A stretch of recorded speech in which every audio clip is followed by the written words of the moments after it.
ભાઈઓ જુઓ, બાયડ તાલુકાના અંતરિયાળ વિસ્તાર મુંજીના મુવાડામાં હરિયાળી ક્રાંતિ જોવા લોક ઉમટ્યું.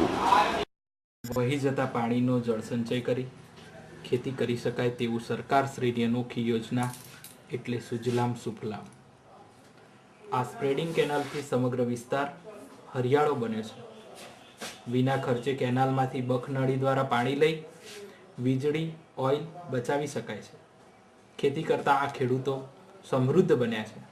આજે 2005 પહેલા આજે ખેતરમાં અમે ખેતી કરવા માટે જતા ત્યારે પીવાના પાણી માટે પણ ખૂબ મુશ્કેલીઓ હતી.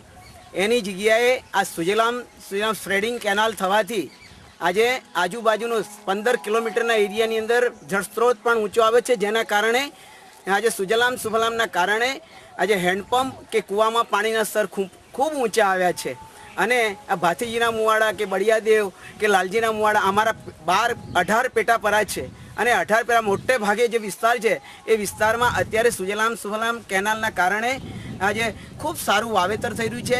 અને ઓછા ખર્ચે કે જે વિશિષ્ટતા છે કે આ એરિયાની અંદર કેટલાક જે ઊંચાઈ ઉપર જે કેનાલ આવેલી છે ત્યાં બકનળી દ્વારા ખેડૂતો પાણી લે છે. 4-4નું કે 6-6નું પાણી અત્યારે આપણે જોઈ રહ્યા છીએ એ પ્રમાણે 6-6નું પાણી ખેતરમાં ફરી રહ્યું છે. ખેડૂતોનો હાલ ખૂબ સરસ સુધારો થયો છે કે ખેડૂતના ખીચામાં આજે પૈસાની થોકડીઓ કે જ્યાં રૂપિયો ના રાખે એવી જગ્યાએ આજે 5-5 હજાર રૂપિયા, આજે જે સાયકલ ન રાખે એવી જગ્યાએ આજે 4 વ્હીલર 2 વ્હીલર ઘર આજે દરેક યુવાનની પાસે આજે 2 વ્હીલર અને 4 વ્હીલર છે.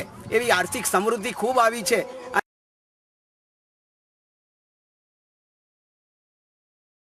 લાયા પછી ઘણો ફાયદો થયો મને પિયતથી અને ઉત્પાદને પણ ઘણું વધી ગયું.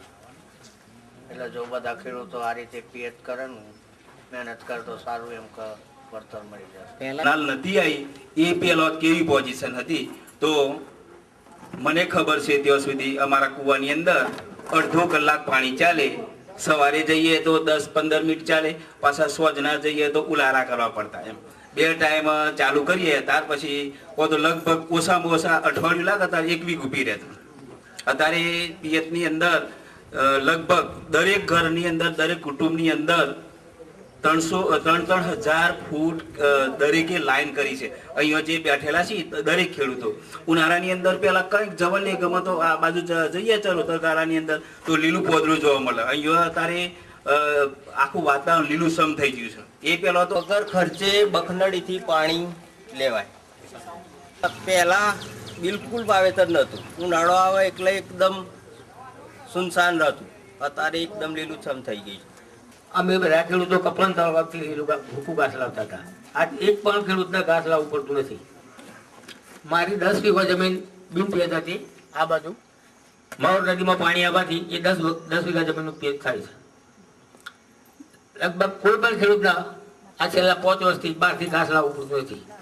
અને અહીંયાથી પણ ઘાસ બીજા માણસ સગાલી જોઈએ. સુજલામ સુફલામથી ઘણો ફાયદો થશે.